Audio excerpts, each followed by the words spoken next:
Hello, everyone. Welcome to Texas City Tales. I'm Jennifer. And I'm Ramari. And today we're talking with Julie and Miranda from Galveston County Food Bank. Thanks so much for being here, y'all. Oh, thanks for Welcome. the invite. Hello, thank you for having us. So tell us what the food bank is up to these days. Well, we've been just really busy. We love being a part of this community. Texas City is so great and has been so great for us and helping us get the word out. So we appreciate so much being here today with you. Of course. We recently wrapped up a fundraising event, Murder Mystery, a night of mystery, and we hosted it at the Showboat. So we're also getting ready for our next fundraising event, which is going to be our haunted warehouse in October. Fun. Do you know a day and location and everything for that? October 27th starts our first night of horror. It's going to be very scary. And October 28th, we have a community fair. We have nonprofits coming. We have vendors coming. We have a scaredy cat haunt. No scare, but kids can walk through. That's what I $5 need. Yeah, me too. fundraiser for us. But at 6 o'clock, it becomes total scare again. But it's a great fundraiser for us. We are still looking for sponsors. If anybody'd like to sponsor, we're looking for food volunteers to bring in food for our volunteers because they don't get paid but we do love to feed them. So the Scaredy Cat Hour, that's not just for kids, right? Like if there was No. perhaps an adult or two. Yes, if there was a brave adult that wanted to go through, all the lights would be on, the music off, nobody would pop out at you. And that is also for very brave people as well that don't like to be scared and snuck up on. Yes. Yes, that'll be from 1 to 3, and it is always daytime and nighttime is stroller, wheelchair accessible. Perfect. So during that event, I know you mentioned a fair. What exactly is involved with that? Well, we'll have a free bouncy house for the kids. We are going to have free samples and fun things for the community to do. We'll have our children's area, which we're going to have a face painter out there for the kids, a little coloring area. But other than that, we'll have a petting zoo. That is a small fee to come out to feed the animals. But we'll have other fun activities. We're still putting it all together, and there'll be a few surprises out there. There'll also be vendors with various merchandise to be able to sell, and a lot of nonprofit agencies will come to share information about what they do in the community also. Oh, that's perfect. I attended the Night of Mystery, and it was an amazing event. I know that was your first year hosting that fundraiser, and it seemed like it was really well attended. So have you guys gotten a lot of community involvement since the food bank has come to Texas City? Oh, well, definitely. I mean, the community has really come together. You just tell the community what the needs are, and they're there. So a lot of people are still figuring out that we're here just as a whole. If you never needed services like that, sometimes you just didn't know they existed. So we're still just kind of getting the word out. So social media is a great way to do it. Y'all, with this type of service, to be able to let the folks know, I mean, even if they're new to the area, they may not know we're here. We're bringing a lot of new folks coming to us, a lot of new families who maybe never needed our services before. And a lot of times they've just never needed or been interested to donate. You know, $1 equals 4 meals for us. Wow. So it can really make a difference. Just a small donation, and it just makes a real difference. Right. So what would you say you're in the most need of? Like if people wanted to help, are you in need of monetary donations, more of food donations, volunteers, all of the above? Wow, it's really all of the above. A monetary donation for us can go a lot farther. 98% of your donation gets used right there, goes straight back into the community. Right now, with everybody going back to school, we have lost a lot of our volunteers, so we are definitely looking for organizations who might want to come help in our pantry. And our pantry that's on site here in Texas City is open on Tuesday, Wednesday, Thursday from 9 to 3 and Fridays 9 to 2. And we are definitely looking for anybody who would love to come and help. We just reach out to volunteer at GalvestonCountyFoodBank.org for Kim, our volunteer coordinator, if anybody would like to come help. might be a little bored now the kids are back in school. And the volunteer hours are also really good. For example, the nursing program in various cities, our volunteer hours would be able to fill that need in their curriculum. And then also it's a great thing to add on a young person's academic resume. If they're looking to get in a certain college, volunteer hours are always a great way to fill that. Absolutely. We also are looking for volunteers for the haunt. Yes. So they get volunteer hours for scaring for a good cause. So just reach out to us if they'd like to do that also, because it's sometimes more fun to be on this end of a haunt than that end of the haunt. So we're just looking for those kind of kids that might have a little fun, and adults. Adults might enjoy it also. It's more fun to be on this side. Mm-hmm. We have got some great decorations. So, go ahead. sorry, Mari. What if someone wanted to volunteer? Like, what are the requirements? Is there an age minimum? We start at age 11, and you can be 100 if you'd like to. We have a little bit of different types of volunteering for everybody. We do food sorts, frozen and canned goods, and that's when food comes in from the different retailers. So we do produce rescue, just to make sure that it's good and it's not anything that's gone a little bit past life expectancy, because if we wouldn't buy it at the grocery store, we wouldn't expect to give it out in our pantries or on a mobile. So we just have to go through and make sure everything's good to go. We do the cans and make sure that nothing's rusted or expired. And sometimes we get things that people don't mean to donate or they're expired when people do food drives or schools do food drives. Sometimes you just get so many things and something might be past its life expectancy. So we do those types of sorts. We also do builds, which are our homebound build. We do for during school year, it is the backpack buddies, and during summer it's kids pack. So we do those, and that's not for the faint-hearted, because it gets sometimes very hot in the warehouses and the areas to do those builds, but you can't beat out the feeling of giving back. So it may be hot, but it's rewarding. Yeah. And once a person, because we do accept volunteers at age 11, so once a person is 18 or older, we do ask to complete a background check, just because everybody's going to be interacting with various ages, the children and everything, just to make sure everybody's safe. That's really good. For a little while, about maybe 8 months or so, I was volunteering with the Homebound program. Is that still active? Do you still need Yes. volunteers for that? Yes. Can you tell us about it? Well, the Homebound program itself, it's still going strong, and we are still gaining residents who need assistance, but that program is for those that are 65 and older who meet the qualifications, and that volunteer will have a background check. They need to have reliable transportation. I believe they have to be over 18 or with a parent to do that type of volunteering, and they would reach out to Kelly at Galveston County Food Bank.org if they're interested in it. But it's a once-a-month volunteer opportunity where you would go to an elderly or disabled person's home, and you may be the only contact they have. They get to see every month.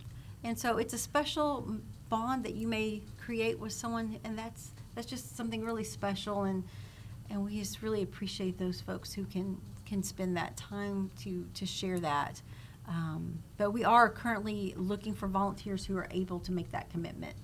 And I know I saw on y'all's social media a little while back about where people could write a card or do a drawing, and you would add that to the homebound deliveries. Definitely. Yes, year around. We love those the families who can bring their children's artwork in. Sometimes you just get a lot of those things from daycares, from schools, just no glitter because it might get into the food. But we love that year round. Any type of photos, pictures that the kids might draw, their handprints, anything like that. We would just love to have that, to be able to share, because sometimes they just don't have the family members. So anything that someone could put on their refrigerator to know someone's thinking about them.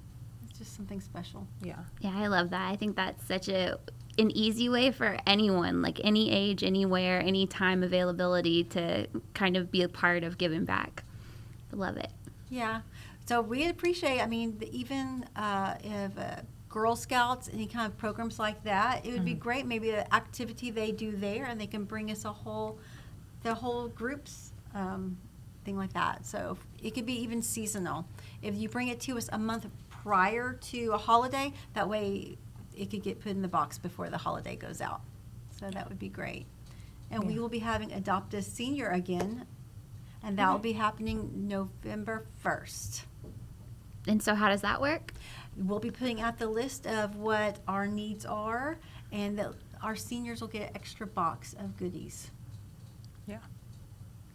And they appreciate it. Just like with the crafts and stuff that you talked about. There was some times where I was delivering like a Christmas box or Valentine's, and like there's a little extra goodie or something on top, and they loved it. It almost makes me want to tear up. I miss some of my seniors. Yeah, I actually used to do a food drive in another city, and, we had the list of, like, the most needed items, and one of the things that one of our recipient organizations requested was cake mixes, because they said a lot of times, like, if someone's living in a shelter or something, that they may not have a birthday cake, and so that was something I thought was really special and really thoughtful. So I think it's those little touches like that can make such a big difference. I agree. Absolutely. I agree. We had a grandmother and their grandkids would put together a whole box of, it was for birthday cakes, but everything was like the applesauce instead of using milk and things like that. So it was all there. So if anybody came through the pantry and said they didn't have a birthday cake to give, that we could give out the whole box set so they could make one. Yeah, I love that. Yeah, I love when people are creative. It's just thoughtful. Mm-hmm. We love things like that. You just never know. People are so giving. Yeah. So I heard that you guys are participating in the city scavenger hunt. We are. Oh, we're looking forward to it. We are We're so excited. Yeah. We are going to have a little special photo op spot for anybody. So we are very excited about being a part of that. Thank you for doing that. Oh, no, I was so excited Yeah. to hear that we were invited to be a part of that. So the murder mystery photo display, the arch, as soon as we bought it, we were like, we could also use it for this. Oh, yeah. Or we use it for this. Like anything that we could pull it out for. Mm-hmm. So we're excited to make our balloon display Nice. for the scavenger hunt. We're happy that you guys are participating. Yeah. So I don't know, anything. Gosh, y'all invite us. We're going to be a part of that. Yes. So is there anything that you want people to know as this podcast episode is like ending? What's something that you want to leave them with? Well, I think the biggest thing would be to come and see us, to volunteer for our haunted warehouse. We're also going to be reaching out to schools to try to see any groups would like to showcase their talents, like the band, anything like that. Is very welcome to, entertain the community for a little bit. We would appreciate that. And anybody that likes to, like the theater department, wanting to scare little kids and grown-ups, if you would enjoy that. I'm going to be super brave at the door and letting everybody in. So that's where I'll be, because That's probably the hardest job. it is. It really is, because it's so scary, because I walk through it with it and the lights are on and everything, and there's no music because it's not open yet, but I'm like, I'm being so brave because there's like so many scary things, and it's like definitely a golden rule: don't pop out and scare me, or I'm definitely taking a PTO day. So it is super scary, and anybody that likes to be a part of that is very welcome to come and join. It'll be super fun. I hear that like the haunted house gets bigger and bigger every year. Is that because of you, Julie? well, Miss Queen of I'm a Halloween. slight Yes. fan of Halloween. Okay. Every year we always add something different. It's always, every year they come, it's going to look different. It will never look the same. So I guarantee if you came last year, the year before, it will be a different haunted house. So yeah. You My should heart come is like by. racing. Yeah, I am. During 1 and 3. Yeah, that's when I'll be there. Oh, A lot of the 6 to 10. animatronics are bigger than us. There's a lot of scary clowns, and they're kept in this scary closet that has a bar. That's how you lock it. You slide this bar. And there was a time where the light was going out, and Julie was like, "Can you get something?" I was like, "No, no, I cannot get anything from there until that light is repaired." Yeah, that sounds like the perfect setting for a nightmare. Yes. Well, we do share some of ours. We do have a TikTok. So we like to Okay. share our Halloween there because that's a little bit more of a fun media than some of the more professional. But year round we do food drives and things like that. Right now we're doing a cereal food drive. Okay. So all the kids, we want to make sure all the kids can have things for breakfast. All those schools started. That's just one more thing. We're always doing is food drives. We have a monthly one of different types of products needed, but we're always looking for volunteers. And right now, we definitely have a need that everybody's went back to school. So there's most of our kids, but we are looking to do a new program where your school can take over the pantry Okay. and you can run it. So we'd like to find a school that might be interested in helping us a day and let them take over the pantry, maybe help us create a new brochure. So maybe someone could reach out to us and they could take over the food bank with us. Okay. That's Speaking of fun. reaching out to you, can you give us the address and the phone number for the food bank? Sure. We do have 2 locations of the food bank, but the main food bank is 624 4th Avenue North here in Texas City, of course. Best place to be. Yeah. You can check us out on our website, which is www.galvestoncountyfoodbank.org, or you can email me, Julie at galvestoncountyfoodbank.org, or Miranda. At mramos@galvestoncountyfoodbank.org. And we'll guarantee we'll get you the right department. If we don't have the answers, we try to make sure we know a little bit about all the different departments and who you might need to reach. Development just kind of watches over all the different areas. But if it's outreach, if it's that type of program, that's definitely Kelly. Volunteering is Kim. Volunteering is Kim. So volunteer at galvestoncountyfoodbank.org. But if you're not sure, one of us will make sure that we get you to the right department. But again, I'd love to say thank you so much for inviting us to be a part of Yes. your podcast today. Thank you for being here. This has been great. We appreciate you taking the time out to come. Thank you. Yeah. Thank you to the Galveston County Food Bank for joining us today. Thank you to the City of Texas City for sponsoring this podcast. New episodes are aired every Wednesday on the city's Facebook page, YouTube, or wherever podcasts are streamed. If there is an entrepreneur, small business, someone doing amazing work in Texas City like the food bank, please recommend them in the comments below. See you next time. Bye.